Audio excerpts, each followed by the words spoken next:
Hello everyone, and welcome to Crime Crucible, where we break down the steel and forge an understanding of crime, murder, and mystery. My name is Shadi, and in this video, I'll be describing the little-known case of one Richard Montague, a mathematician and philosopher at UCLA.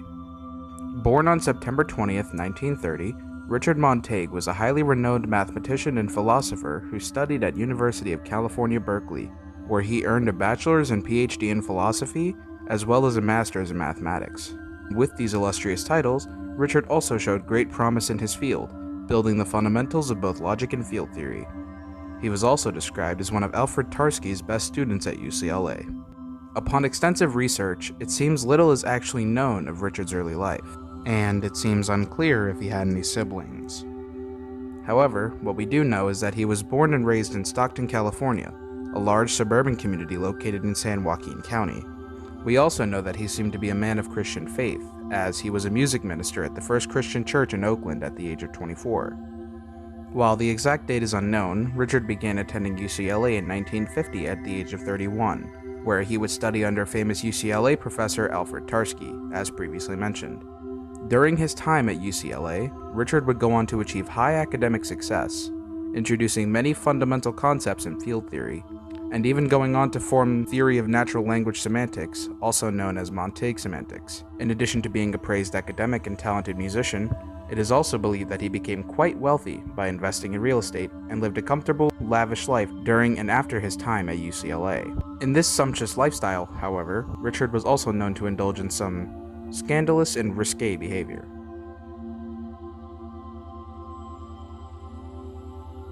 To those who knew him, Richard would sometimes go on international cruises, where he would engage in homoerotic relationships, often bringing said men back to his properties, where he would then engage in even more sexual acts with them. It's also been claimed that he's been robbed and even beaten up on some occasions for making unwanted advances towards men. However, these claims are unsubstantiated, and I haven't been able to dig up any credible sources for these claims, so do take them with a grain of salt. This all came to a head, however, where Richard again went on one of his pleasure cruises, not knowing it would be his last.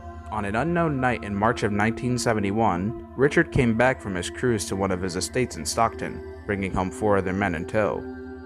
It's believed that, again, he was in for another night of sexual relations, where he is claimed to have been aroused by rough exchange sex. After the group eroticism, Richard went into the bathroom in his 2,700 square foot home to take a shower. Little did he know, however, that he wouldn't be stepping out again. 2 days later, at the concern of colleagues, Richard Montague was found lying completely stiff and lifeless on the floor of his shower by the police. As stated previously, very little information is known about this case. From autopsy reports to eyewitness accounts to evidence, not much can be found on the web. However, what we do know is as follows. He was found with what appeared to be strangulation marks around his neck, with bruising to his chest and abdomen. Cause of death is believed to be asphyxiation. Eyewitnesses say that 4 men entered and left the home, but none of which have been identified and very little descriptions were given. Richard's wallet and possessions seemed to be untouched, ruling out robbery as the motive for the crime. However, his car, a 1956 Ford Thunderbird, was found crashed into a light pole several miles from his home, where it is believed his murderers then took off on foot. While not much development on this case has happened in the last 50 years, LAPD took another look at the case in 2005, where more investigation of evidence occurred and where a fingerprint has been found. However, due to the age of the crime, it is unlikely a match has been or will be located. Richard Montague was a brilliant mind who inspired the hearts of many, and even had several novels and films written about him, including The Madman by Samuel R. Delany, Less Than Meets the Eye by David Berlinski, and The Semantics of Murder by Ifig Campbell. Although there is the possibility that we may never get the answer as to who killed Richard and why, that doesn't mean there isn't room for speculation, as, considering the time period of his death, there are quite a few possibilities as to why someone would want him dead. The first, and most popular theory, is that Richard was a victim of gay bashing, a practice that was common in the 1940s and 50s. Gay bashing is the act of a straight male or group of straight males that pretend to be homosexual in order to lure other gay men, where they would then beat, rob, and even kill them simply for being gay. Homophobia and racism was rampant throughout the United States during this time, and murders like this, unfortunately, were quite common.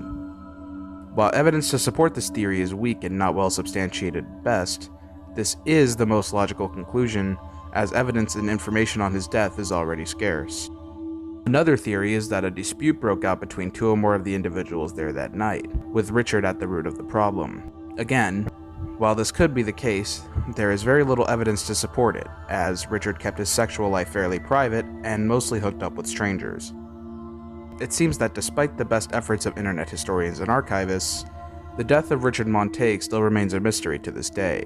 Media coverage of this case is shockingly low, and I personally feel that media exposure and more attention by investigators could lead to it being solved and finally bring justice to his name. But sometimes, all we can do is hope. His legacy still remains strong in today's world, with his theories in semantics and mathematics being fundamental in schools and independent study all over the world. If you enjoyed this video, please be sure to hit that like button. This is the very first of, hopefully, many videos to come on my channel, and I'm so happy to finally have the motivation and drive to create something special. And if you want to come along on this journey, be sure to hit that subscribe button and click the bell so you never miss any uploads from the channel. With that out of the way, I'm Shoddy with Crime Crucible, and I'll see you back at the Forge in the next video. Ciao.